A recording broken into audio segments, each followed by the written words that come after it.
Hey everyone, welcome to World Heritage Journey. For today's video, we're at Mount Kilimanjaro in Tanzania. One of the world's most famous mountains, Kilimanjaro stands at 5,895 meters above sea level, making it the tallest mountain in Africa.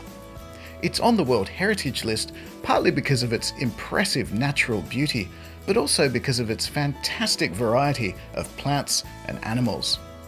A few years ago, before we started the World Heritage Journey, we actually climbed Mount Kilimanjaro all the way to the summit, and so for this video, I'd like to take you through our experience. Let's get started.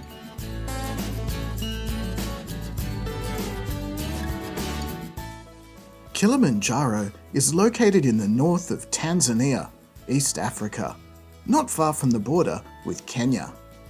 Rising gracefully above the savanna, perennially snow-capped and frequently ringed with cloud, the dormant volcano that is Kilimanjaro is a genuinely inspiring and uplifting sight. But what's it like to actually climb? A few years ago, we decided to find out. After a night in the nearby town of Moshi, we drove to the Mashami Gate, starting point for our 6-day trek. Although there were only 5 people in our group, we had a small army of porters lugging gear and supplies for us. They're the true heroes here, and I just want to take a moment to acknowledge them and thank them. Setting off from Mashami Gate, elevation 1,700 meters, we immediately headed into the rainforest along a wide, well-traveled path. Lots of beautiful tall trees and thick rainforest vegetation in this area, with ferns, moss, lichen, and of course chirping birds everywhere. The trail gets narrower, muddier, and it's almost always climbing.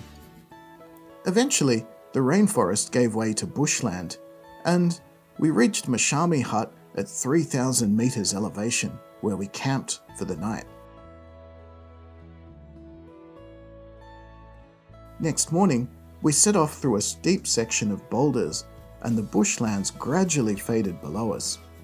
Following the trail up and up, we climbed into the alpine moorlands, with short hardy grass and lots of moss-covered rocks. This was our second camp, Shira Hut, elevation 3,760 meters. Day 3 took us even higher, up out of the mountains and into the alpine desert, where it's basically just rocks. The only trees in this area are the unusual senecio plants, which look like odd palm trees, but they're actually related to sunflowers. Around lunchtime, we reached the Lava Tower landmark at 4,600 meters elevation, then descended back through the desert zone to Barranco Camp at about 4,000 meters. Day 4 started with the steepest section of the whole climb, the Barranco Wall.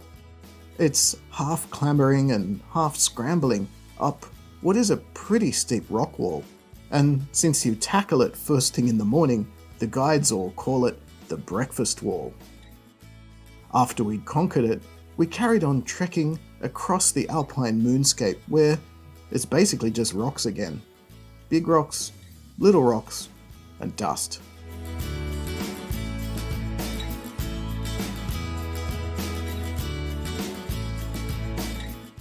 Eventually we made it to the high camp at Barafu, 4,645 meters, where we rested up for the afternoon and the evening.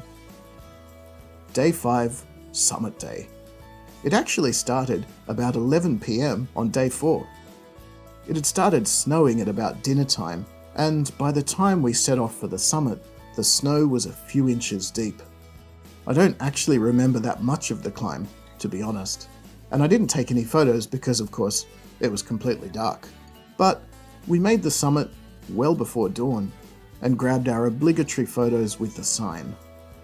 No views, unfortunately, since it was still dark and the clouds had rolled in already. But we made it.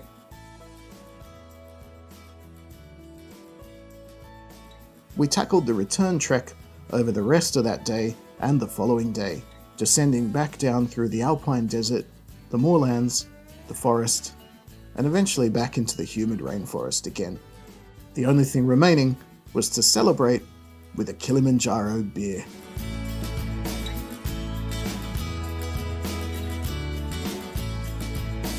Thanks very much for watching. If you enjoyed the video, please give us a thumbs up. And of course, as always, hit subscribe if you'd like to see more from the World Heritage Journey. We'll see you next time.